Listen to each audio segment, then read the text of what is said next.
बिस्मिल्लाहिर्रहमानिर्रहीम। Today's topic of discussion is chest pain differential diagnosis. तो ये मेडिसिन का सबसे पहला और सबसे इम्पॉर्टेंट टॉपिक है, chest pain differential diagnosis. Why this is important? Because इसके अंदर एमआई और एंजाइना भी आ जाएगा। और आपको पता है कि चौथे नंबर पर जो मेजर किलर है वो आपका करोनरी आर्टरी डिजीज है, जिनको आप इस्कीमिक हार्ट डिजीज भी कहते हैं। तो ये वाला जो टॉपिक है इसमें आपका एमआई एंजाइना ये सब कुछ कवर हो जाएगा, और ये आपका थ्योरी सेक्शन में भी इंपॉर्टेंट है और ये आपका प्रैक्टिकल वाले सेक्शन के अंदर भी आता होता है। ठीक है, तो स्टार्ट करते हैं चेस्ट पेन के डिफरेंशियल डायग्नोसिस या इसकी इटियोलॉजी को हम सिंपल एक्सप्लेन करने वाले हैं। अब चेस्ट पेन का जो डिफरेंशियल डायग्नोसिस या इसकी इटियोलॉजी या कॉजेज है, इसको आपने दो क्लासिफिकेशन की बेस पर एक्सप्लेन करना है। एक पहली क्लासिफिकेशन होगी कि जो चेस्ट पेन है उसकी लोकलाइजेशन क्या है, मतलब कि चेस्ट पेन सेंटर में हो रहा है या चेस्ट पेन लैटरलाइज्ड है, नॉन सेंट्रल चेस्ट पेन। तो depending upon the location. Okay, तो पहली जो क्लासिफिकेशन होगी चेस्ट पेन के डिफरेंशियल डायग्नोसिस की, वो इनके लोकलाइजेशन पे होगी। ओके, और जो दूसरी क्लासिफिकेशन होगी वो on the basis of physiological system, कि किस सिस्टम को इन्वॉल्व कर रहा है, सीबीएस को इन्वॉल्व कर रहा है या आपके पल्मोनोलॉजी को इन्वॉल्व कर रहा है। ओके, तो पहली जो हमारी डिफरेंशियल डायग्नोसिस वाली होगी कैटेगरी, वो होगी लोकलाइजेशन वाली। ओके, या जिसको हम सिंपल एनाटॉमिकल साइट, एनाटॉमिकल कह दिया, वैसे लोकलाइजेशन कहना ठीक है।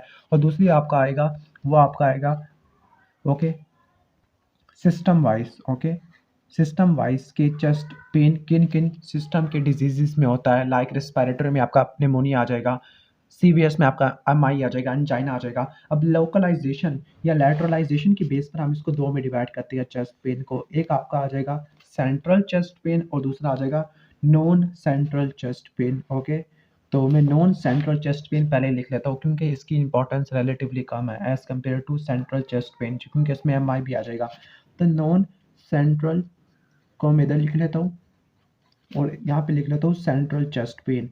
अब जब भी मैं वर्ड इस्तेमाल करूँगा सेंट्रल चेस्ट पेन या रिट्रोस्टर्नल या सब स्टर्नल, तो एक ही चीज़ें है, क्योंकि आपका स्टर्नम दरमियान में पड़ा हुआ होता है ना, तो उसको सेंट्रल चेस्ट पेन, रिट्रोस्टर्नल या सब स्टर्नल चेस्ट पेन, ये में एक ही साइट के डिफरेंट नेम्स है। ठीक हो गया, तो सेंट्रल, सब स्टर्नल या रिट्रोस्टर्नल। ओके, तो यहाँ तक तो ये आ गया। अब सिस्टम वाइज देखा जाए तो जो चेस्ट पेन होता है वो कौन कौन से सिस्टम में कॉमन है, तो हम यहाँ पे लिख लेते हैं।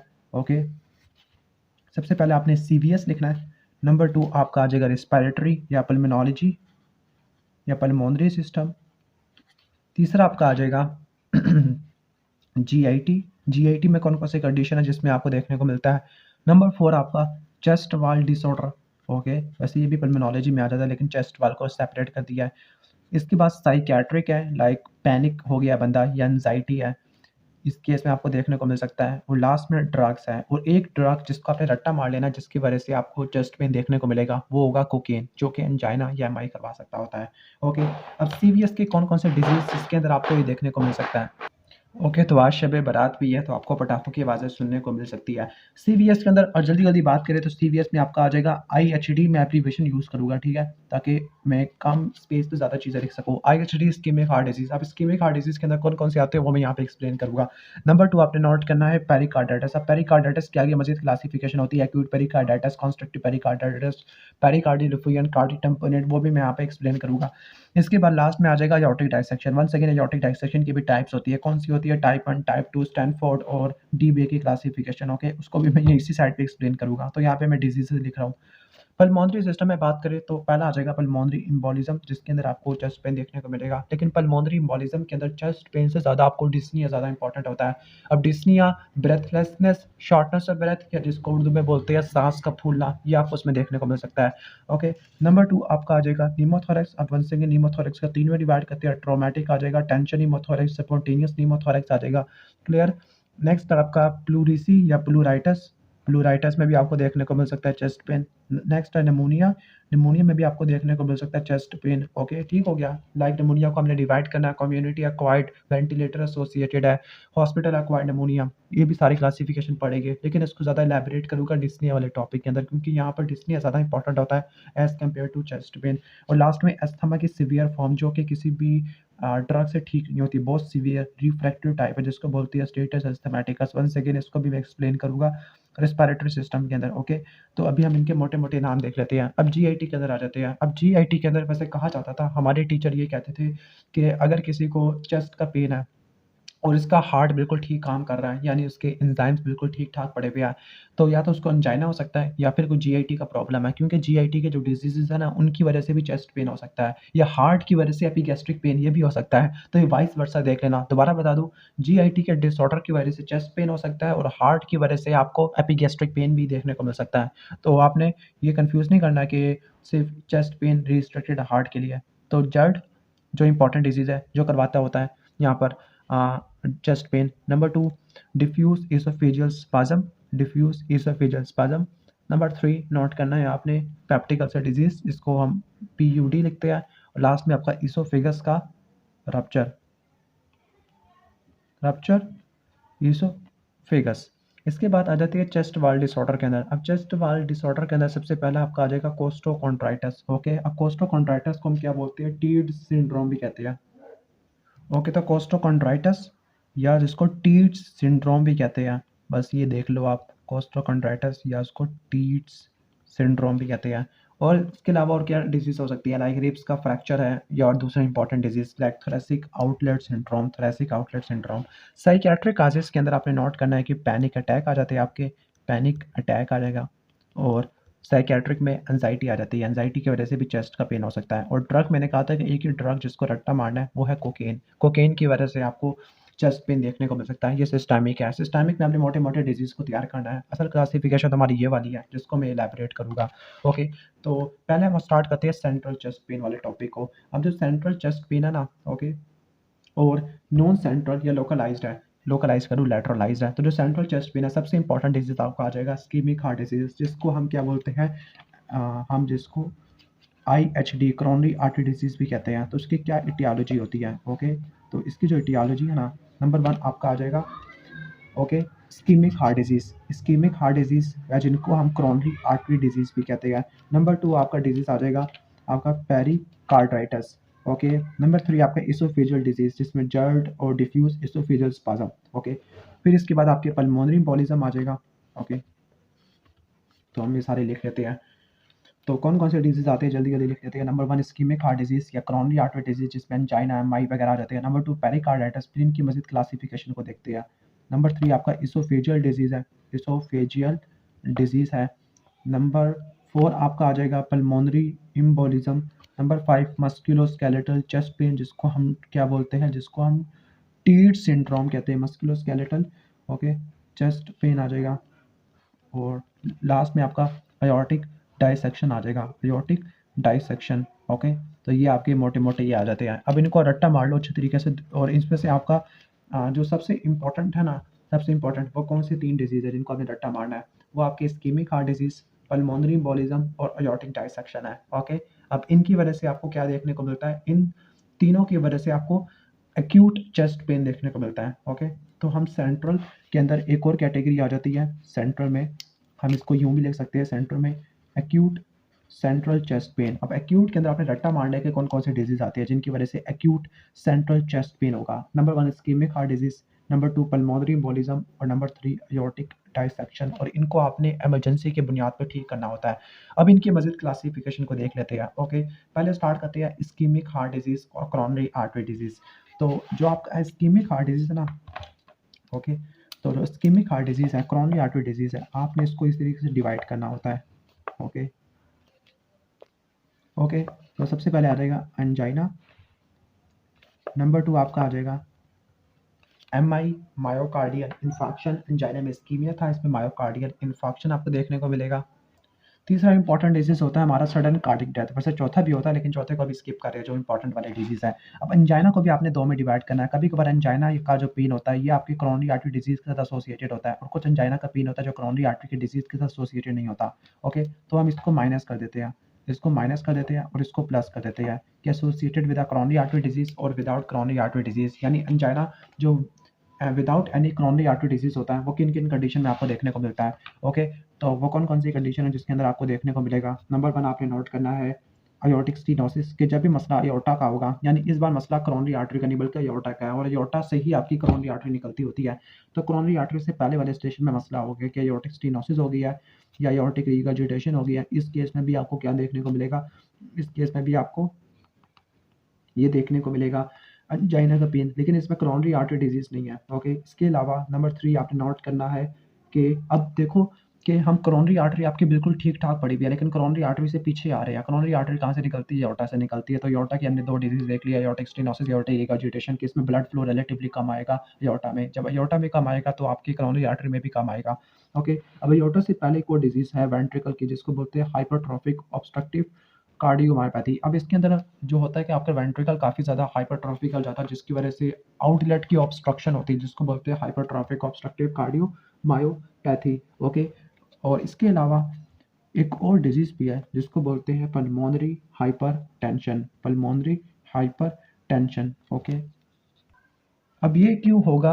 अब इसकी वजह ये है कि जब पल्मोनरी हाइपरटेंशन होगा तो राइट वेंट्रिकल फ़ेल होना शुरू हो जाएगा। राइट वेंट्रिकल फ़ेल होगा, आउटपुट कम होगी, आउटफ्लो कम आएगा, तो उसकी वजह से ऑक्सीजनेशन भी कम से कम होगी। जब ऑक्सीजनेशन कम से कम आएगी तो इस्कीमिया होने की चांसेस वंस अगेन ज़्यादा होती है। तो पल्मोनरी हाइपरटेंशन और जो एंजाइना एसोसिएटेड होता है कोरोनरी आर्टरी डिजीज़ से, ये असल में एंजाइना होता है। तो अब ये किन-किन इसको मज़ीद हम डिवाइड कर देते हैं। ओके, स्टेबल एंजाइना, ओके, और स्टेबल एंजाइना या टिपिकल एंजाइना जिसमें जो पेन होता है ना, ये आपको एक्सर्शन में देखने को मिलता है। फोर्स लगाई है, यानी ज़्यादा वर्क किया है, एक्सरसाइज किया तो आपको पेन देखने को मिलता है। नंबर 2 आपका आ जाएगा variant angina. Okay, variant angina जिसको प्रिंट्स मीटल एंजाइना भी कहते हैं। और लास्ट में आपका आ जाएगा unstable angina. Okay, unstable angina.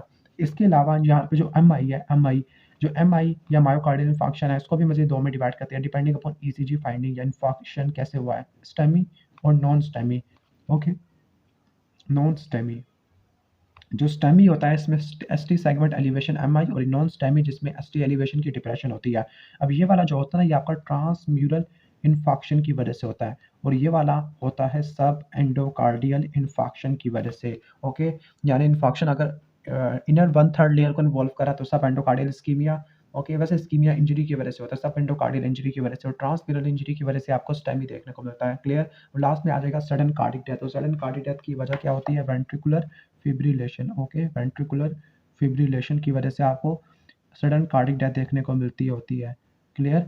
तो ये आपको ऑलमोस्ट हो जाएगा। अब मैं आपको एक्सप्लेन करना चाह रहा हूँ कि यहाँ से आपने एंजाइना में से अनस्टेबल एंजाइना उठाना है, एमआई में से आपने पूरा एमआई को, और यहाँ पे सडन कार्डिक डेथ। ओके, तो इस पूरे सेक्शन को हम मिला के क्या बोलते हैं? इस पूरे सेक्शन को, यानी MI plus unstable angina plus sudden cardiac death, इन को मिला के हम बोलते हैं acute coronary syndrome. Acute coronary syndrome. Okay, दोबारा बता दूं, अनस्टेबल एंजाइना, एमआई जिसको आपने स्टेमी, एन स्टेमी और सडन कार्डिक डेथ, इन तीनों को मिला के हम क्या कहते हैं? एक्यूट कोरोनरी सिंड्रोम कहते होते हैं। क्लियर? ठीक हो गया। तो अब एक्यूट कोरोनरी सिंड्रोम के भी आगे मजीद 2 डिफरेंशियल डायग्नोसिस होते हैं इससे रिलेटेड। एक आपका आ जाएगा मेटाबॉलिक सिंड्रोम, और दूसरा आ जाएगा आपका सिंड्रोम एक्स। यानी जो एक्यूट कोरोनरी सिंड्रोम है, ये क्यों होता है? ये एथेरोस्क्लेरोटिक प्लाक के रप्चर होने की वजह से और सुपर इम्पोज्ड थ्रोम्बस की वजह से होता है। ओके, यानी मैं आपको और ज़्यादा ईजी करके बताऊं कि जो इस्कीमिक हार्ट डिजीज़ है ना, इसको आपने मेनली आपने 2 में डिवाइड करना है। अगर मैं आपको और अच्छे से करके बता दूं, ओके, तो इस्कीमिक हार्ट डिजीज़ को हम इस तरीके से भी क्लासीफाई कर सकते हैं कि आपने इसको 2 में डिवाइड करना है। ओके, एक आपका आ जाएगा स्टेबल एंजाइना, इसके बाद आ जाएगा एक्यूट कोरोनरी सिंड्रोम। जो एक्यूट कोरोनरी सिंड्रोम है, इसको मज़ीद डिवाइड करेंगे अनस्टेबल एंजाइना और एमआई में। फिर एमआई को मज़ीद हम डिवाइड करेंगे स्टेमी में और एन स्टेमी में या नॉन स्टेमी में। ओके, तो उम्मीद है कि आपको क्लासिफिकेशन समझ आ गई होगी कि कैसे आपने इसको पिक करना है क्वेश्चन को। अब यहाँ पे एक्यूट कोरोनरी सिंड्रोम, तब एक्यूट कोरोनरी सिंड्रोम से मिलती जुलती 2 चीज़ें आपने पढ़नी है। एक होता है आपका क्या कहते हैं, एक को बोलते हैं हम मेटाबॉलिक सिंड्रोम, और दूसरा आता है आपका कोरोनरी सिंड्रोम एक्स, ये सिंपल सिंड्रोम एक्स भी बोल देते हैं। ओके, इनको मैं एक्सप्लेन कर देता हूँ। अच्छा, लेकिन यहाँ पे मैंने इसलिए डिवाइड किया था इसमें कि इसके अंदर होता क्या है। अब जो स्टेबल एंजाइना ना, स्टेबल एंजाइना के अंदर होता ये है कि जो आपका फिक्स्ड एथेरोमाटा स्टेनोसिस होती है। तो यहाँ पर मैं लिख देता हूँ, यहाँ पे क्या होता है? फिक्स्ड एथेरोमाटस एथेरोमा स्टेनोसिस होती है, यानी यहाँ पे फिक्स्ड होती है। लेकिन एक्यूट कोरोनरी सिंड्रोम में क्या होता है कि प्लाक का रप्चर होता है। जो प्लाक रप्चर होता है तो सुपर इम्पोज्ड थ्रोम्बस की फॉर्मेशन होता है। ओके, तो सिंड्रोम एक्स। अब इन दोनों का मैं आपको बता देता हूँ। जो मेटाबॉलिक सिंड्रोम है, ये आपने non alcoholic fatty liver disease वाले चैप्टर में पढ़ना है। अब इसके 5 इंपॉर्टेंट क्राइटेरिया होते हैं। सॉरी, इसको non alcoholic fatty liver disease में नहीं बल्कि डायबिटीज मेलाइटिस वाले चैप्टर में पढ़ना है। अब मेटाबॉलिक सिंड्रोम के अंदर क्या क्या चीज़ें होती है? मेटाबॉलिक सिंड्रोम में 5 चीज़ें होती है जिनको आपने नोट करना है। नंबर 1 होगा कि नंबर 1 ओबेसिटी होगी, नंबर 1 ओबेसिटी होगी, ओके, ठीक हो गया। नंबर 2 हाइपरटेंशन है, ओके, यानी जो बंदा ओबीज है ना उसमें हाइपरटेंशन होने के चांसेस ज़्यादा है, और जो बंदा मोटा है तो उसमें टैग का लेवल भी ज़्यादा होगा, ओके, और जो बंदा मोटा है तो उसमें एचडीएल, ओके, एचडीएल का लेवल कम होगा क्योंकि HDL is a good fat. और लास्ट में आपका जब हाइपरटेंशन और ओबेसिटी हुई भी है तो आपके डायबिटीज़ होने के चांसेस भी काफ़ी ज़्यादा होते हैं, टाइप 2। ओके, तो ये तो आपका हो गया मेटाबॉलिक सिंड्रोम। लेकिन जो आपका सिंड्रोम एक्स होता है, सिंड्रोम एक्स, इसमें क्या होता है? इसमें आपको एक्सर्शनल एंजाइना यानी आपको स्टेबल एंजाइना देखने को मिलेगा। नंबर 1 ये चीज़ देखने को मिलती है, लेकिन कोरोनरी आर्टेरियोग्राम नॉर्मल होगा। तो यहाँ पे क्या होगा? नॉर्मल आर्टेरियोग्राम होगा, यानी कोई ना कोई आपको थिकनिंग, कोई आपको स्टेनोसिस नहीं देखने को मिलेगी कोरोनरी आर्टरी की। लेकिन इसके अंदर आपको एक्सर्शनल एंजाइना देखने को मिलेगा कि एंजाइना मिल रहा है ऑन एफर्ट, ओके, लेकिन एंजियोग्राम आपका तो नॉर्मल है या आर्टेरियोग्राम तो आपका नॉर्मल होता है, ठीक है, लेकिन कोई कोरोनरी स्टेनोसिस नहीं होती। तो लेकिन जब आप कौन से टेस्ट करवाओगे? जब आप एक्सरसाइज टेस्टिंग करवाओगे, ओके, जब आप एक्सरसाइज टेस्ट करवाओगे प्लस न्यूक्लियर इमेजिंग करवाओगे तो इसके अंदर आपको क्या मिलेगा? इस्कीमिया मिलेगा। लेकिन आर्टेरियोग्राम के अंदर आपको कुछ भी नहीं मिलेगा, और आर्टियोग्राम या एंजियोग्राम करने से पहले आप कार्डिक कैथेटराइजेशन करते हैं, ओके, ये भी हम सारा पढ़ेंगे।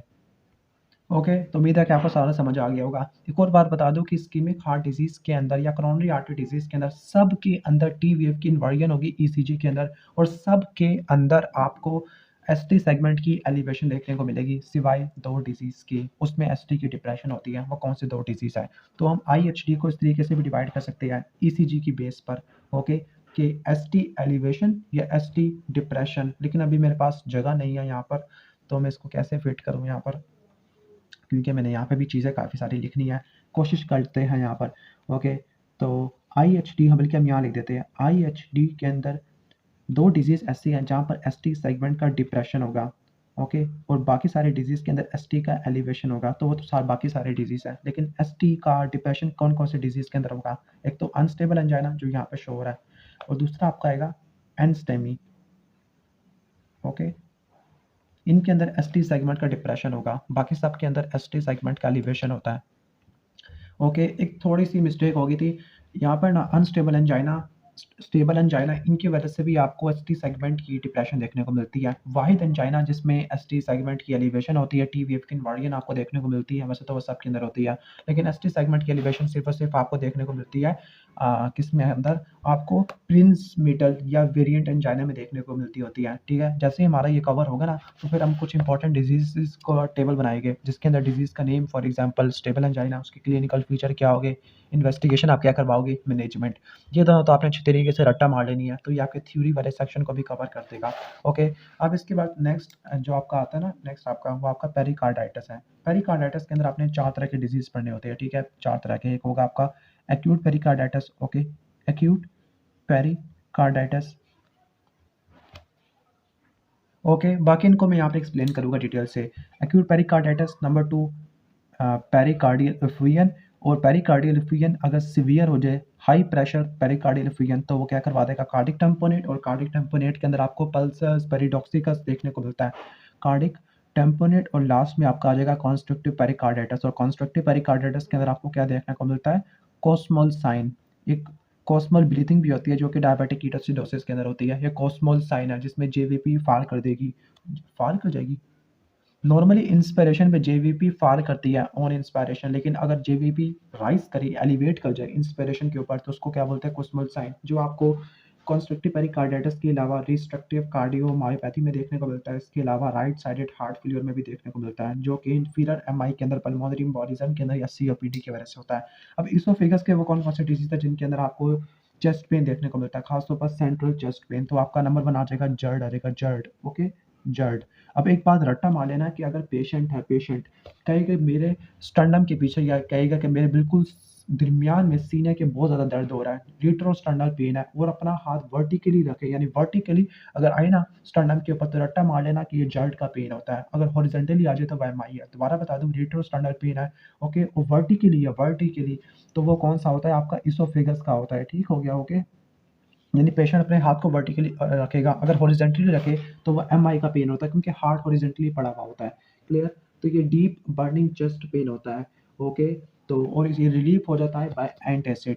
तो इसके बारे में एक दो बातें यहाँ पर लिख ले आप कि ये वर्टिकली फील होता है। ओके, रिट्रोस्टर्नल होता है, रिट्रोस्टर्नल होता है और ये एंटी एसिड से ठीक हो जाता है। दूसरा डिजीज आपका वो है diffuse oesophageal spasm. Okay, diffuse oesophageal spasm, बाकी मैं डिटेल से एक्सप्लेन करूंगा reflux oesophagitis diffuse oesophageal spasm को किसके अंदर हम करेंगे, जीआईटी वाले सेक्शन में पढ़ेंगे बैठ के। ओके, लेकिन डिफ्यूज इसोफेजियल स्पाज्म में भी क्या होता है, रेट्रोस्टर्नल पेन होता है, लेकिन ये बढ़ता होता है। ओके, ये बढ़ता होता है स्वेलविंग से। ओके, और इसके साथ आपको डिस्फेजिया भी देखने को मिलेगा। ओके, तो ये डिस्फेजिया भी आ जाएगा। इसके बाद नेक्स्ट आपका पल्मोनरी एम्बोलिज्म है। पल्मोनरी एम्बोलिज्म वाला टॉपिक पढ़ना है। ओके, अब यहाँ पे मैं भी शायद थोड़ी बहुत दूसरी टर्मिनोलॉजी यहाँ पर यूज़ कर रही है, तो लेट मी टेल यू कि वो क्या टर्मिनोलॉजी है। लाइक अभी मैंने देखा है कि रिट्रोस्टर्नल और सबस्टर्नल चेस्ट पेन दोनों को एक ही उसमें ले रहे हैं कि दोनों एक ही चीज़ है, लेकिन कुछ दूसरे जगह पर मैंने देखा है कि सबस्टर्नल का मतलब है स्टर्नम से नीचे और रिट्रो का मतलब होता है स्टर्नम से पीछे। तो अगर रिट्रोस्टर्नल चेस्ट पेन की वजह से बात करें स्ट्रिक्टली स्पीकिंग, तो जो रिट्रोस्टर्नल होता है ना, वो आपका इन्हीं 3 कंडीशन में आपको देखने को मिलता है। तो उसको मैं मज़ीद हाइलाइट कर देता हूँ आपके लिए। ओके, फिर भी आप मुझे कंफर्म करके बता देना फाइनली कि रिट्रो और सब स्टैंडर्ड का। लेकिन एक दो किताबों में मैंने देखा है कि रिट्रो और सब स्टैंडर्ड दोनों को एक ही सेंस में इस्तेमाल कर रहे हैं, लेकिन कुछ कहती है कि सब का मतलब होता है नीचे सब स्टैंडर्ड और रिट्रो का मतलब स्टैंडर्ड से पीछे। तो अगर ऐसी बात है तो ये आपके रिट्रो स्टैंडर्ड है। ओके, और ये आपके मोस्ट प्रोबेबली सब स्टर्नल चेस्ट पेन आते होते हैं। ओके, सब स्टर्नल चेस्ट पेन। ओके, तो ये आ जाएगा। अब हम बात करते हैं मस्कुलोस्केलेटल के चेस्ट पेन की, जिसमें आपने नोट करना है कि कोस्टोकॉन्ड्राइटिस, जिसको हम क्या बोलते हैं, जिसको हम टीट्स सिंड्रोम भी कहते हैं, टीट्स सिंड्रोम। ओके, तो इसमें जो पेन होता है ना, पेन नंबर वन पेन आपके स्टर्नम के साइड पे होता है, साइड ऑफ स्टर्नम में होता है। और ये जो पेन होता है ये एग्रावेट हो जाता है बाय ब्रीथिंग, सांस ले रहा है क्योंकि इन्फ्लेमेशन हुई पड़ी है। ब्रीथिंग, कफिंग और चेस्ट मूवमेंट, जिस तरह आपने पेरिकार्डाइटिस में पढ़ना है वो भी मैं एक्सप्लेन करूँगा। ओके, लेकिन एंजाइना का जो पेन था ना, वो आगे एग्जर्शन से बढ़ता था, लेकिन इसका कोई एग्जर्शन से कोई ताल्लुक नहीं है। ओके, और वायरल इन्फेक्शन के कोई ना कोई सिम्टम हो गए। और सर एक और इम्पॉर्टेंट चीज़ होगी कि स्टर्नम के साइड पे आपको टेंडरनेस आपको देखने को मिलेगी। ओके, स्टर्नम टेंडरनेस, ये ऑलमोस्ट हो जाएगा। इसके बाद एयोर्टिक डाइसेक्शन वाला टॉपिक है। एयोर्टिक डाइसेक्शन वाला टॉपिक को मैं यहाँ पे एक्सप्लेन करूँगा इस टेबल बना के। ओके, तो ऑलमोस्ट ये हमारा हो जाएगा। बाकी एयोर्टिक डाइसेक्शन की वजह से अगर आपने टाइप्स देखने ना एयोर्टिक डाइसेक्शन की, तो उसकी कौन कौन सी टाइप्स होती हैं। Okay, clear? तो वैसे इसकी दो टाइप होती है, स्टैनफोर्ड और दूसरी आपकी आ जाएगी डी बे की। जो स्टैनफोर्ड वाली होती है ये ए और बी वाली होती है, ए वाला प्रॉक्सिमल और बी वाला डिस्टल आ जाएगा। और जो डी बेकी वाली है 1 2 और 3 है, 1 वाला दोनों को इन्वॉल्व करता है प्रॉक्सिमल डिस्टल को। ये आपका proximal ascending aorta, distal aorta, proximal distal. Okay, ascending plus descending, ये असेंडिंग और ये सिर्फ डिस्टल एयोर्टा को इन्वॉल्व करता होता है। क्लियर? ऑलमोस्ट ये टॉपिक भी हो जाता होता है। अब जल्दी से इसको कवर करते हैं नॉन सेंट्रल चेस्ट पेन को, और फिर हम जाते हैं अपनी टेबल के ऊपर। ओके, ओके, तो जो नॉन सेंट्रल चेस्ट पेन है नंबर 1 आपका आ जाएगा। ओके, प्लूरिसी है, प्लूरिसी या प्लूराइटिस है, मैं प्लूरिसी लिख देता हूँ। नंबर 2 आपका न्यूमोथोरैक्स है, स्पॉन्टेनियस टेंशन या ट्रॉमेटिक न्यूमोथोरैक्स, प्राइमरी या सेकेंडरी आ जाएगा। नंबर 3 आपने नोट करना है नॉन स्पेसिफिक चेस्ट पेन। इसके बाद नंबर 4 पे आ जाएगा प्रीकॉर्डियल कैच। नंबर 5 पर स्पाइन के कुछ डिजीज। और लास्ट में आपका आ जाएगा हर्पीस जोस्टर इन्फेक्शन। ओके, अब जो प्लूराइटिस वाला है ना, प्लूराइटिस वाला, इसको मैं एक्सप्लेन करूँगा पल्मोनोलॉजी वाले के अंदर जब हम पढ़ेंगे एक्यूट डिस्निया। प्लूरिसी और निमोथोरैक्स के अंदर जो पेन होता है ना, पेन ये आपकी अफेक्टेड साइड पे होता है चेस्ट के। और जबकि यहाँ पे जो पेन होता है, यहाँ पे प्रीकॉर्डियम पे पेन होता है, प्रीकॉर्डियल पेन होता है। और यहाँ पे जो पेन होता है, यहाँ पर ये डर्माटोम वाले में होता है, from back to the front. Okay, dermatome distribution आपको देखने को मिलती होती है। प्लूरिसी के बारे में बात करें कि जो पेन होता है ना, ये ब्रीथिंग और कफिंग पे बढ़ जाता होता है। याद करना है कि ब्रीथिंग और कफिंग पर आपने स्पॉन्टेनियस कह रहा हूँ, मस्कुलोस्केलेटल चेस्ट पेन जिसको कोस्टोकॉन्ट्राइटिस कहते हैं, पेरिकार्डिटिस में भी आपको देखने को मिलता है। ओके, तो पेन इंक्रीज ऑन ब्रीथिंग है। इसके अलावा यहाँ पे आपको प्लूरल रब देखने को मिलेगा। अब मिक्स ना कर देना, एक पेरिकार्डियल रब भी आएगा, एक प्लूरल रब है। अब ये स्क्रैची साउंड्स होती है और ये कफ से अफेक्टेड नहीं होती। अगर ये कफ से अफेक्टेड होती तो उसको मैं क्रेपिटेशन कह देता। ओके, और इसको कैसे डायग्नोस करोगे, इसको आप देखोगे चेस्ट एक्सरे करोगे। चेस्ट एक्सरे के अंदर आपको कंसोलिडेशन या प्लूरल एफियन आपको देखने को मिल सकती होती है। और अल्ट्रासाउंड चेस्ट कराओगे वंस अगेन, वहाँ पे भी आपको कंसोलिडेशन देखने को मिल सकती है, तो अल्ट्रासाउंड आ जाएगा। इसके बाद नेक्स्ट आपका नीमोथोरेक्स वाले को मैं एक्सप्लेन करूँगा जब ये वो वाला पूरा एक्यूट डिस्निया वाला टॉपिक होगा।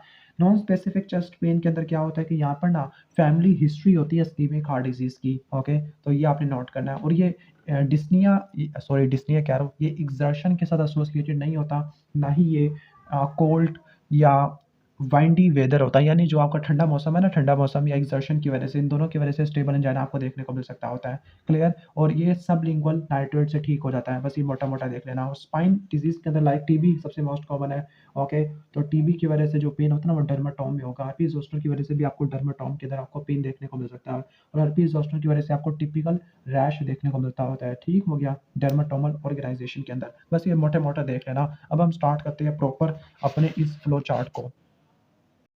तो स्टार्ट करते हैं। सबसे पहला जो टॉपिक है, जल्दी जल्दी इंपॉर्टेंट टॉपिक को स्टार्ट करते हैं। वहाँ आपका आएगा स्टेबल एंजाइना आ जाएगा, स्टेबल एंजाइना। तो स्टेबल एंजाइना के क्लिनिकल फीचर क्या हो गए? नंबर वन आपका चेस्ट पेन आता है। चेस्ट पेन की प्रॉपर्टीज आपने नोट करनी है कि इसकी क्या फीचर्स आपको देखने को मिलते हैं। ओके, तो जल्दी जल्दी लिख लेते हैं। नंबर वन क्लिनिकल फीचर होगा सबस्टर्नल या रेट्रोस्टर्नल, अभी दोनों वर्ड में इस्तेमाल कर रहा हूँ।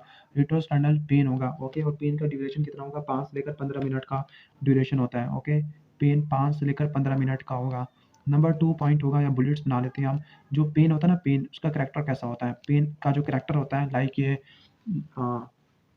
ये होता है कॉन्स्ट्रक्टिंग पेन होता है, यानी स्क्वीजिंग, ऐसा लग रहा है कि कोई चीज़ दबा रही है। स्क्वीजिंग, प्रेशर, कॉन्स्ट्रक्टिंग इन करेक्टर है। कॉन्स्ट्रक्टिंग इन करेक्टर होता है पेन। ओके, ठीक हो गया, कॉन्स्ट्रक्टिंग इन करेक्टर होता है। नंबर थ्री आपने और इम्पॉर्टेंट चीज़ नोट करनी है कि जो पेन होता है ना वो रेडिएट कर जाता है। पेन कहाँ पे रेडिएट कर जाता है? लाइक आपके जो पेन रेडिएट कर जाएगा जॉ की तरफ, नेक के अंदर या आर्म्स के अंदर, वहाँ पे पेन रेडिएट कर जाता होता है। क्लियर? तो ये बातें आपने नोट करनी है, ये इसके क्लिनिकल फीचर में आ जाएगा।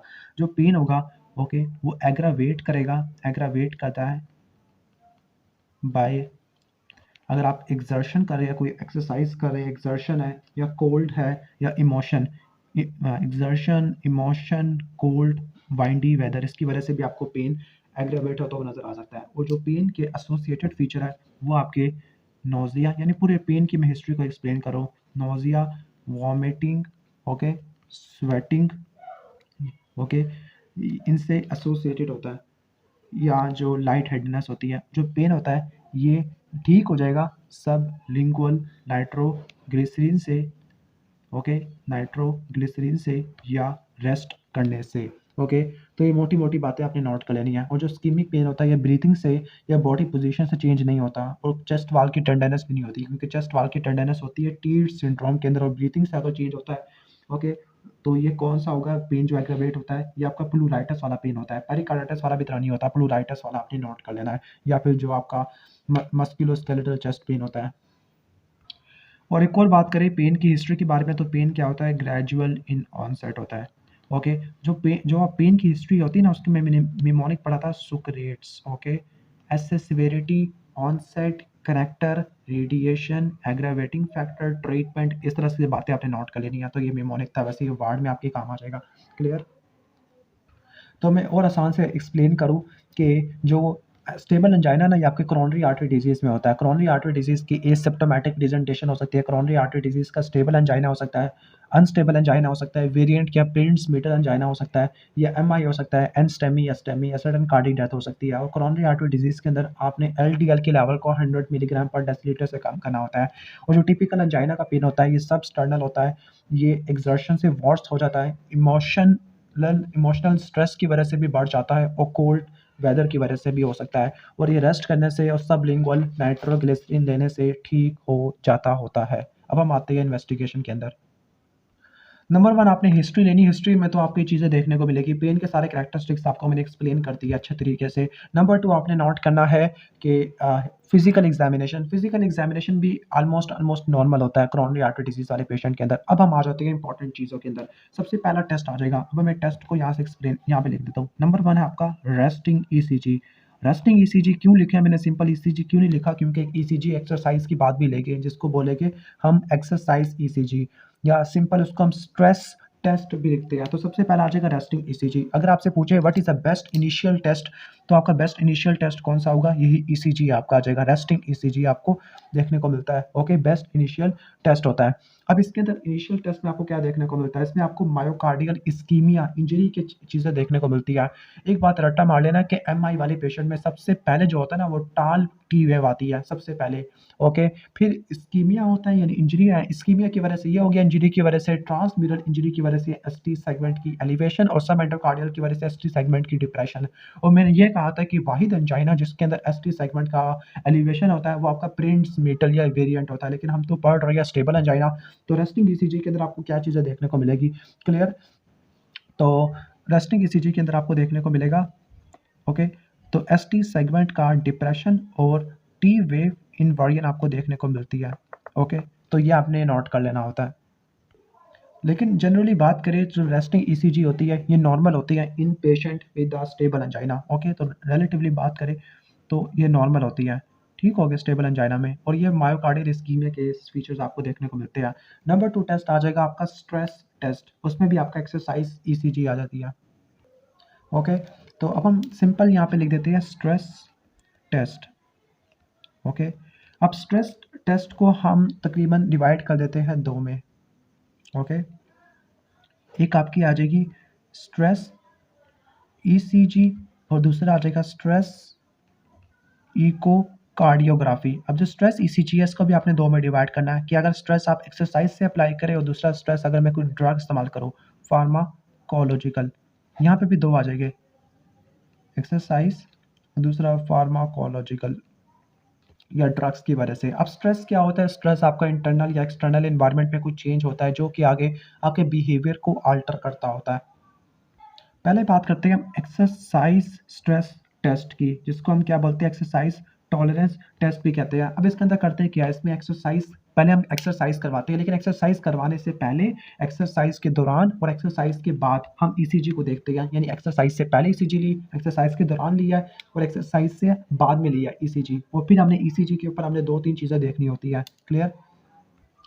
यहाँ पर एक छोटी सी मिस्टेक हो गई है कि यहाँ पे मुझे इसको सही करना पड़ेगा। जो स्ट्रेस ईसीजी है ना, स्ट्रेस ईसीजी वो एक ही होती है, ओके, और वो कौन सी होती है, वो आपकी एक्सरसाइज बेस्ड होती है। ओके, ठीक हो गया, एक्सरसाइज बेस्ड होती है, तो यहाँ पे फार्माकोलॉजिकल नहीं होता। और ये 3 टाइप का हो जाए। जो तीसरी वाली आ जाएगी ना आपकी स्ट्रेस ईसीजी के अलावा, तीसरा जो आ जाएगा वो तीसरा आपके परफ्यूजन स्टडी आ जाती है, परफ्यूजन स्टडी। और परफ्यूजन कैसे करोगे आप, परफ्यूजन थीलियम से करोगे या आप टेक्नीटियम से करोगे। अब इसको भी आपने मज़ीद 2 में डिवाइड करना होता है, या इसको भी आगे 2 में डिवाइड करेंगे, एक्सरसाइज में, या फिर आपका दूसरा आ जाएगा, ओके, एक्सरसाइज या फार्माकोलॉजिकल है। यहाँ पे फार्माकोलॉजिकल आते हैं। फार्माकोलॉजिकल के लिए जो ड्रग यूज़ करेंगे वो मैं सारा आपको एक्सप्लेन करता हूँ। पहले मैं एक्सरसाइज वाला एक्सप्लेन कर रहा था। तो एक्सरसाइज में करते हैं क्या, एक्सरसाइज के अंदर हम क्या करते हैं कि पेशेंट की हम एक्सरसाइज करवाते हैं ट्रेडमिल के ऊपर, पहले एक्सरसाइज से पहले, फिर दौरान और इसके बाद में भी ईसीजी लेते होते हैं, क्लियर, ठीक हो गया। ओके, तो ये 75% सेंसिटिव। तो अगर आपसे कोई सेंसिटिविटी पूछे तो ये 75% सेंसिटिव होता है, और हार्ट रेट यहाँ पर 85% ऑफ द मैक्सिमम बढ़ता होता है। ओके, तो यहाँ पे आपने फार्मूला देखना है कि मैक्सिमम हार्ट रेट होता है ना, वो कैसे निकालोगे आप, 220 से माइनस करोगे एज।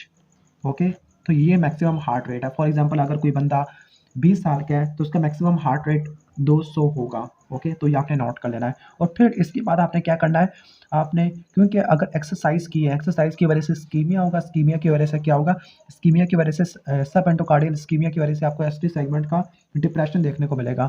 ओके, ठीक हो गया। तो मेन चीज़ आपने देखनी होती है एक्सरसाइज के अंदर एसटी सेगमेंट का डिप्रेशन, क्योंकि एक्सरसाइज हुआ, एक्सरसाइज की वजह से हार्ट की डिमांड बढ़ गई, जिसकी वजह से यह हो जाएगा। क्लियर? तो आपने एसटी सेगमेंट का डिप्रेशन देखना होता है। इसके अलावा हार्ट फेलियर या वेंट्रिकुलर एरिथमिया ये भी हम देख सकते होते हैं, लेकिन ये है। और अगर एसटी सेगमेंट का डिप्रेशन देखने को मिल रहा है तो डैट मीन ये पॉजिटिव, और पॉजिटिव है तो नेक्स्ट टेस्ट आपने क्या करवाना होता है, कार्डिक कैथीटराइजेशन है। तो तीसरा जो आपको इंपॉर्टेंट टेस्ट आ जाएगा वो आ जाएगा cardiac catheterization. Okay, cardiac catheterization. और कार्डिक कैथीटराइजेशन से क्या करते हो आप, कोरोनरी आर्टेरियोग्राफी या कोरोनरी एंजियोग्राम लेते हैं, कोरोनरी एंजियोग्राम। ओके, तो पहला तो ये हो गया। अब इसके बाद नेक्स्ट हम देख लेते हैं स्ट्रेस इकोकार्डियोग्राफी को देख लेते हैं। ओके, स्ट्रेस इकोकार्डियोग्राफी को देख लेते हैं। अब ये अल्टरनेटिव टेस्ट होता है मायोकार्डियल परफ्यूजन स्कैनिंग का। ओके, ठीक हो गया। अब इसके अंदर क्या करते हैं, अब इसके अंदर जो हम इकोकार्डियोग्राफी करते हैं, ट्रांस थोरेसिक इकोकार्डियोग्राफी करते हैं, वन सेकेंड इस्कीमिया को देखने के लिए करते हैं। और इसमें भी आप एक्सरसाइज से कर सकते हैं या फार्माकोलॉजिकल एजेंट। फार्माकोलॉजिकल एजेंट कौन सा यूज़ करते हैं, आप लिखना चाहिए था मुझे, डो ब्यूटामीन, यानी वो बंदे जो एक्सरसाइज नहीं कर सकते वो फार्माकोलॉजिकल एजेंट वगैरह यूज़ कर सकते होते हैं। क्लियर? तो यहाँ पे करना क्या होता है कि एक्सरसाइज से पहले और एक्सरसाइज के बाद आपने परफॉर्म करना होता है। एक्सरसाइज की वजह से स्कीमिया होगा। अब स्कीमिया की वजह से आपको क्या देखने को मिलेगा, यहाँ पे तो एसटी सेगमेंट का डिप्रेशन था। ओके, अब यहाँ पर क्या देखने को मिलता होता है, और वंस अगेन अगर ये टेस्ट आपका पॉजिटिव आ जाए ना स्ट्रेस इकोकार्डियोग्राफी का, तो आपने नेक्स्ट स्टेप क्या करना होता है, कार्डिक कैथीटराइजेशन करनी होती है। ये तो आपने रट्टा मार लो उसको। ओके, तो यहाँ पे मुझे एक्सप्लेन करना चाहिए ये इकोकार्डियोग्राफी। ओके, अब यहाँ पर तो हम एसटी सेगमेंट का डिप्रेशन देख लेते हैं। अब यहाँ पर हम क्या देखते हैं, यहाँ पर हम वाल मोशन एब्नॉर्मेलिटी देखते हैं। ओके, अब जो वाल मोशन एब्नॉर्मेलिटी होती है, लाइक एकाइनेसिया या dyskinesia, akinesia no movement, dyskinesia abnormal movement. तो वाल मोशन एबनॉर्मेलिटीज हम देखते हैं किसके अंदर, स्ट्रेस इको कार्डियोग्राफी के अंदर। ओके, ठीक हो गया। अब ज़्यादातर जो कार्डियोलॉजिस्ट होते हैं वो ईसीजी के ऊपर इसको प्रेफर करते हैं, कहते हैं ये ज़्यादा अच्छा टेस्ट होता है, ये आपका सेंसिटिव टेस्ट होता है, और ये आपके वेल्वुलर डिजीज को भी देखने के लिए इस्तेमाल हो सकता होता है। क्लियर? अब इसकी इंटरप्रिटेशन कैसे करोगे, इसकी इंटरप्रिटेशन ये करोगे, अगर रिवर्सिबल इस्कीमिया है तो उसकी वजह से वाल मोशन एब्नॉर्मेलिटी से स्ट्रेस में देखने को मिलेगी। लेकिन अगर इरिवर्सिबल था तो उसकी वजह से जो स्ट्रेस होता है ना, जो वाल की मोशन है वो कम देखने को मिलेगी, स्ट्रेस में भी और रेस्ट में भी। ओके, तो दोनों चीज़ आपने नोट कर लेनी है। तो ऑलमोस्ट हमारा टॉपिक कवर हो जाता है स्ट्रेस इकोकार्डियोग्राफी का। ओके, और वंस अगेन आपका स्ट्रेस इकोकार्डियोग्राफी पॉजिटिव आ गई, ईसीजी पॉजिटिव आ गया है, तो नेक्स्ट स्टेप आपका क्या होगा, कार्डिक कैथीटराइजेशन है, जो कि आप एंजियोग्राफी करोगे या आर्टेरियोग्राफी करोगे। अब आपसे पूछे what is the most accurate method of detecting the coronary artery disease. जो स्टैंडर्ड टेस्ट होता है ना कोरोनरी आर्टरी डिजीज को देखने के लिए, वो आपका यही होता है, स्टैंडर्ड टेस्ट। ओके, ठीक हो गया। अब आपसे सवाल पूछा है कि कार्डिक कैथीटराइजेशन विद द कोरोनरी आर्टरियोग्राफी किन किन कंडीशन में करते हैं। तो नंबर वन इसकी इंडिकेशन देख लो। इंडिकेशन नंबर वन इंडिकेशन है कि अगर आपका पॉजिटिव स्ट्रेस टेस्ट है, पॉजिटिव स्ट्रेस टेस्ट, और स्ट्रेस टेस्ट को हमने 3 में डिवाइड किया हुआ था, स्ट्रेस इकोकार्डियोग्राफी, स्ट्रेस ईसीजी, और स्ट्रेस आ जाएगा फार्माकोलॉजिकल स्ट्रेस वैसे लिखा हुआ है यहाँ पर, जो कि परफियन स्टडी आप करते होते हो। क्लियर? तो स्ट्रेस टेस्ट पॉजिटिव है। नंबर टू इंपॉर्टेंट चीज़ देखनी है कि अगर किसी का एक्यूट एमआई है, ओके, और इसने आगे एंजियोग्राम कराना है, एक्यूट एमआई और एंजियोग्राम या परक्यूटेनियस इंटरवेंशन करवानी है। ओके, नंबर थ्री आपने इंडिकेशन नोट करनी है कि एंजाइना है पेशेंट को, एंजाइना रिकरेंट है या एंजाइना डायग्नोस नहीं हो पा रहा दूसरे टेस्ट से। ओके, ठीक हो गया। और या फिर आपको अर्जेंट डायग्नोसिस चाहिए या वेल्वुलर डिजीज़ को भी देखने के लिए आपने इस्तेमाल करना है, या ये देखना है कि कौन सी सर्जिकल इंटरवेंशन प्रेफरेबल है। ओके, तो सर्जिकल इंटरवेंशन कौन सी प्रेफरेबल है। अब सर्जिकल इंटरवेंशन दो टाइप की होती है जो हमने पढ़नी है, कोरोनरी आर्टरी बाईपास ग्राफ्ट और दूसरा परक्यूटेनियस कोरोनरी इंटरवेंशन। वो मैं एक्सप्लेन करूंगा मैनेजमेंट वाले टॉपिक के अंदर, रिवास्कुलराइजेशन थेरेपी के अंदर। ओके, तो ऑलमोस्ट आपका ये हो जाएगा। लेकिन एक बात नोट कर लेना कि स्टेबल एंजाइना में अगर स्टीनोसिस आपकी 70% से ज़्यादा की है तब आपको स्टेबल एंजाइना देखने को मिलेगा। इससे पहले अगर हो जाए ना 70% से पहले, तो फिर आपको ये देखने को नहीं मिलता होता। तो ऑलमोस्ट ये भी हमने कवर कर लिया है। ओके, तो ऑलमोस्ट ये भी देख लिया है। अब हम यहाँ पे एक्सप्लेन कर लेते हैं कि जो परफियन वाला टॉपिक है, ओके, परफियन वाला जिसके अंदर आपने क्या यूज़ करना है, थीलियम या टेक्नीडियम आइसोटोप यूज़ करना, जिसको रेडियो आइसोटोप वगैरह यूज़ करते हैं। इंट्रावीनस देते होते हैं थीलियम 201 या टेक्नीडियम को देते हैं। अब जो वायबल मायोकार्डियल सेल है ना, वो रेडियो आइसोटोप ले लेते हैं ब्लड से, यानी अगर ब्लड फ्लो सही है तो उसको एक्सट्रैक्ट कर लेंगे। तो इन शॉर्ट के परफियन वाले के अंदर आप क्या देखते हो, परफियन डिफेक्ट देखते हो। ओके, जो रिवर्सिबल होता है ना, रिवर्सिबल में परफियन डिफेक्ट होगा सिर्फ स्ट्रेस में, रेस्ट पे नहीं होगा। और अगर रेस्ट पे भी डिफेक्ट आपको देखने को मिल रहा है तो उसका मतलब है इन्फेक्शन हो चुका है और उसको बचाया नहीं जा सकता। और कैसे बचाओगे, रिवास्कुलराइजेशन थेरेपी से। और रिवास्कुलराइजेशन के अंदर कोरोनरी बाईपास ग्राफ्टिंग आ जाती है, इसके अलावा पीसीआई आ जाएगा। व्हाट इज पीसीआई, ये हम सारा पढ़ेंगे ट्रीटमेंट के अंदर। तो ऑलमोस्ट हमने पूरा डायग्नोसिस हमने अच्छी तरीके से समझ लिया है, तो उम्मीद है कि आपको अच्छी तरीके से समझ आ गया होगा। अगर आपसे पूछे डेफिनेटिव टेस्ट कौन सा है, स्टैंडर्ड टेस्ट कौन सा, तो आपने cardiac catheterisation with coronary angiogram, ये आपने कहना है। कोरोनरी आर्टीरियोग्राफी भी कहते होते हैं। ओके, हम जल्दी जल्दी से इसके ट्रीटमेंट की तरह आ जाते हैं। नंबर 1 ट्रीटमेंट आ जाएगा। ओके, मैनेजमेंट के अंदर रिस्क फैक्टर को आपने मॉडिफिकेशन करनी है। रिस्क फैक्टर के अंदर आपके कौन कौन से आ जाते हैं, लाइक स्मोकिंग की सेसेशन करना है, वेट को आपने कम से कम करना है। ओके, रेगुलर एक्सरसाइज है, सैचुरेटेड फैट और कोलेस्ट्रॉल को कम से कम लेना, ब्लड प्रेशर को कंट्रोल करना, हाइपरलिपिडीमिया को ठीक करना है, स्टैटिन्स आपने यूज करने हैं। नंबर 2 हम यूज आ जाते हैं मेडिकल थेरेपी के अंदर। ओके, फिर इसके बाद आ जाएगा हमारा रिवास्कुलराइजेशन वाला ऑप्शन आ जाएगा।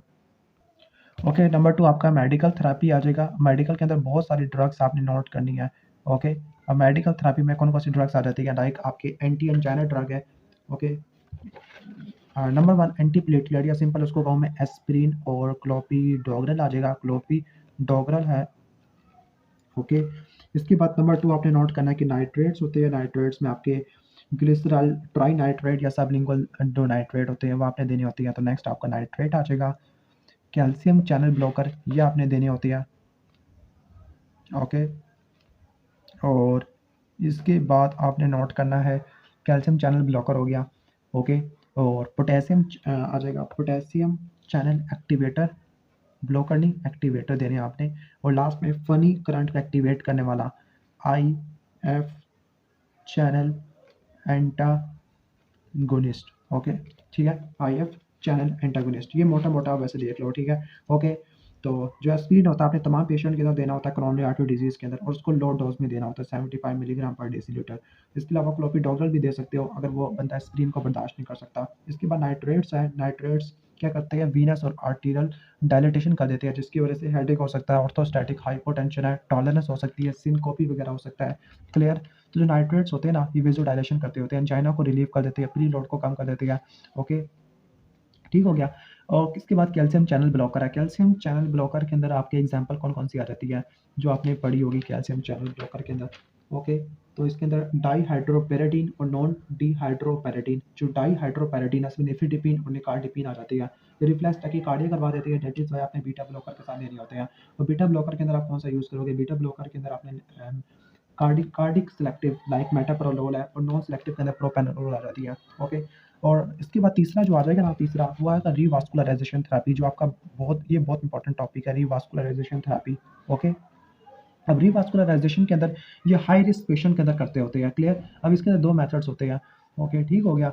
अब रिवास्कुलराइजेशन पहले बता दो कि एमआईके स्टेटस को कम नहीं करती, बल्कि ये इंप्रूवमेंट करवा देती है पेशेंट के सिम्पटम के अंदर। अब आपने इसको 2 में डिवाइड करना, जल्दी जल्दी पढ़ते हैं उसको। परक्यूटेनियस कोरोनरी इंटरवेंशन और दूसरा आ जाएगा कोरोनरी आर्टरी बाईपास ग्राफ्टिंग। अब जो परक्यूटेनियस कोरोनरी इंटरवेंशन है इसको सिंपल एंजियोप्लास्टी भी कहते हैं, बैलून से या स्टंटिंग से करोगे। अब ये उन पेशेंट के अंदर आप देखोगे जिनके अंदर 1, 2 या 3 वेसल डिजीज होता है। ओके, ओके, तो जो परक्यूटेनियस कोरोनरी इंटरवेंशन है उसको एंजियोप्लास्टी कहते हैं, बैलून या स्टंटिंग से करोगे। किन किन कंडीशन में करते हो, अगर acute coronary syndrome, ST elevation है, या सिंगल या 2 वेसल डिजीज है। ओके, 3 वेसल डिजीज में भी कर सकते हैं। स्टेबल एंजाइना है जिसमें सिम्प्टोमेटिक रिलीफ प्रोवाइड करना होता है। ओके, ये आ जाएगा इसके इंडिकेशन के अंदर। जबकि इसके अंदर क्या होता है, कोरोनरी आर्टरी बाईपास ग्राफ्टिंग के अंदर क्या होता है कि आप बाईपास करते हैं स्टीनोटिक कोरोनरी वेसल को, ग्राफ्ट लेते हैं। ग्राफ्ट आर्टीरियल भी हो सकता है, वीनस भी हो सकता है। आर्टीरियल में इंटरनल मेमोरी आर्टरी और रेडियल आर्टरी, और वीनस के अंदर सेफनेस वेन आ जाएगा। जो आर्टीरियल ग्राफ्ट होते हैं ना, उनकी पोटेंसी ज़्यादा होती है as compare to venous graft होते हैं। ओके, अब इसकी इंडिकेशन क्या होती है, 3 वेसल डिजीज के अंदर इस्तेमाल कर सकते हैं, जिसमें 70% स्टीनोसिस होती है, like left anterior descending artery या लेफ्ट मेन कोरोनरी आर्टरी के अंदर, या 2 vessel disease in a patient with diabetes, ये इसकी इंडिकेशन है।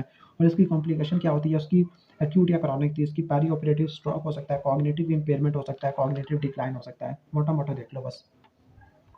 ओके, अब हम मैनेजमेंट गाइडलाइंस को देख लेते हैं। मैनेजमेंट गाइडलाइंस की बेसिस पर हम इसको 3 में डिवाइड कर देते हैं, माइल्ड, मॉडरेट, सीवियर एंजाइना। और इन सभी के अंदर आपने एस्पिरिन यूज़ करनी है। माइल्ड के अंदर नॉर्मल एजेक्शन फ्रैक्शन होता है और 1 वेसल इन्वॉल्व होती है। मॉडरेट के अंदर नॉर्मल एजेक्शन फ्रैक्शन लेकिन 2 वेसल इन्वॉल्व होती है। और सीवियर के अंदर एजेक्शन फ्रैक्शन आपका कम हो जाता है और आपकी 3 वेसल इन्वॉल्व होती है। इस केस में आपने nitrate, calcium channel blocker, beta blocker use करना है। इस केस में आपने कोरोनरी एंजियोग्राफी करनी है और इसमें से आपने पीसीआई या कोरोनरी आर्टरी बाईपास ग्राफ्टिंग कर सकते हैं। और इस केस के अंदर क्या करना है, आपने कोरोनरी एंजियोग्राफी कार्डियक कैथेटराइजेशन से करवानी है और आपने coronary artery bypass grafting apply करनी होती है। ओके, तो ऑलमोस्ट ये टॉपिक कवर हो गया स्टेबल एंजाइना, और काफ़ी सारा टाइम भी लग गया इसके ऊपर। आई थिंक इस वीडियो की लेंथ ज़्यादा हो रही है, तो इस वीडियो के अंदर हमने सिर्फ स्टेबल एंजाइना को कवर किया है। अब जो एम आई वाला टॉपिक है ना, उसको मैं फिर नेक्स्ट वीडियो में एक्सप्लेन कर दूंगा एम आई वाले टॉपिक से या एम आई वाली हेडिंग से। तो अगर वीडियो अच्छी लगी है तो इस वीडियो को लाइक कर दो, चैनल बनाइए तो सब्सक्राइब कर दो जाके।